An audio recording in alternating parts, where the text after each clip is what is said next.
Pertama, kami akan membahas tentang logika matematika atau logika simbol. Baik, logika matematika atau logika simbol ialah logika yang menggunakan bahasa matematika, yaitu dengan menggunakan lambang-lambang atau simbol-simbol. Logika mempelajari cara penalaran manusia, sedangkan penalaran seseorang diungkapkan dalam bahasa berupa kalimat-kalimat. Dengan demikian, logika mempelajari kalimat-kalimat yang mengungkapkan atau merumuskan penalaran matematika. Selanjutnya ada objek langsung matematika. Baik, pada objek langsung matematika dibagi menjadi 4. Yang pertama yaitu fakta, kedua konsep, yang ketiga prinsip, dan yang keempat prosedur. Nah, pada fakta juga dibagi menjadi 2. Yang pertama ada undefined. Undefined meliputi angka, titik, garis, bidang, himpunan, dan lain-lain. Yang kedua ada well-defined. Well-defined meliputi definisi fungsi, definisi relasi, dan lain-lain. Yang kedua ada konsep. Konsep meliputi hukum, aksioma, dan postulat. Yang ketiga ada prinsip. Prinsip meliputi teorema, lema, akibat, dan rumus. Yang terakhir ada prosedur. Proposisi adalah kalimat deklaratif yang bernilai benar atau salah, tapi tidak keduanya. Contohnya, kucing itu ada di atas matras. Selanjutnya yang ketiga kami akan menjelaskan tentang kombinasi proposisi. Misalkan P dan Q proposisi. Konjungsi P dan Q dinyatakan dengan notasi sebagai berikut. Adalah proposisi P dan Q. Disjungsi P dan Q dinyatakan dengan notasi sebagai berikut. Adalah proposisi P atau Q. Ingkaran atau negasi dari P dinyatakan dengan notasi sebagai berikut. Kita punya contoh untuk kombinasi proposisi yaitu tentukan ingkaran dari setiap pernyataan berikut. Yang A, Q 7 adalah bilangan prima, dan yang B, S 3 adalah faktor dari 13. Nah, jadi cara penyelesaiannya yaitu yang A, ingkaran dari Q 7 adalah bilangan prima. Negasi Q tidak benar, 7 adalah bilangan prima. Atau negasi Q 7 bukan bilangan prima. Yang B, ingkaran dari S 3 adalah faktor dari 13. Jadi negasi S tidak benar, 3 adalah faktor dari 13.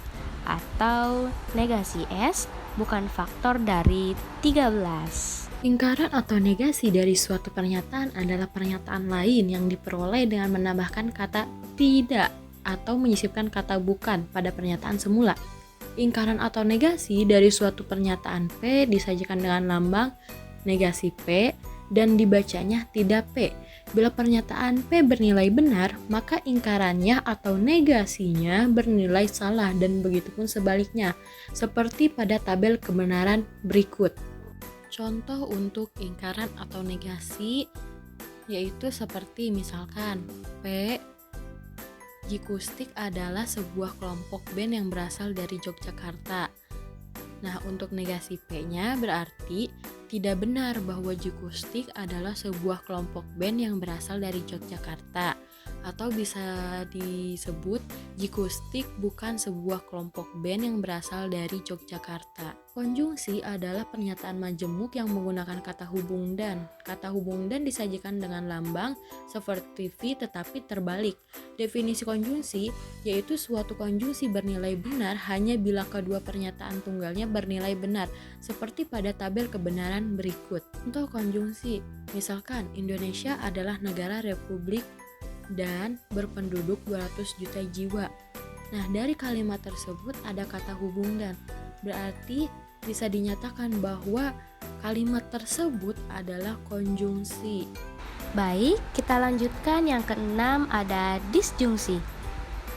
Disjungsi yaitu pernyataan majemuk dengan kata hubung atau, sehingga notasinya sebagai berikut.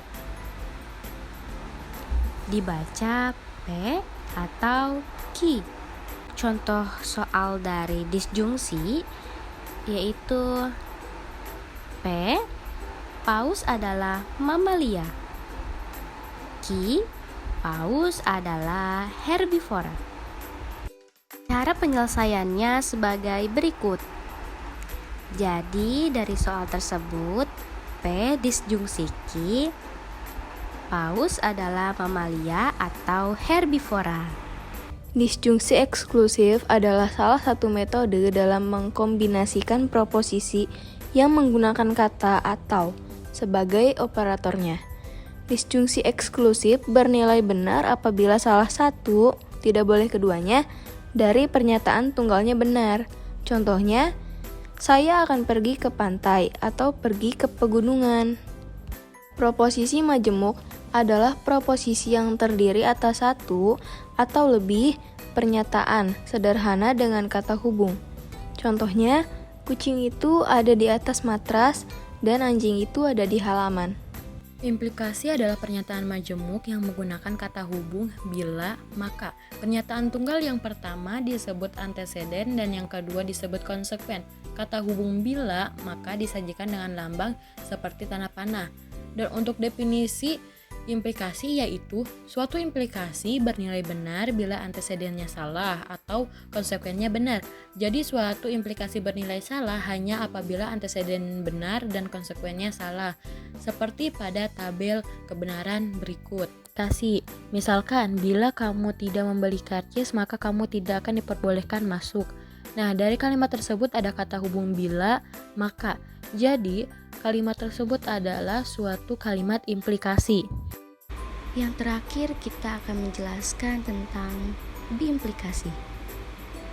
Biimplikasi adalah pernyataan majemuk dalam logika matematika yang menggunakan kata hubung jika dan hanya jika. Notasi dari biimplikasi adalah P jika dan hanya jika Ki.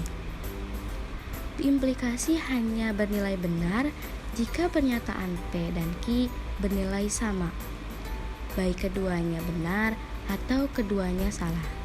Terdapat sejumlah cara untuk menyatakan bikondisional P, Ki dalam kata-kata, yaitu yang A, P jika dan hanya jika Ki.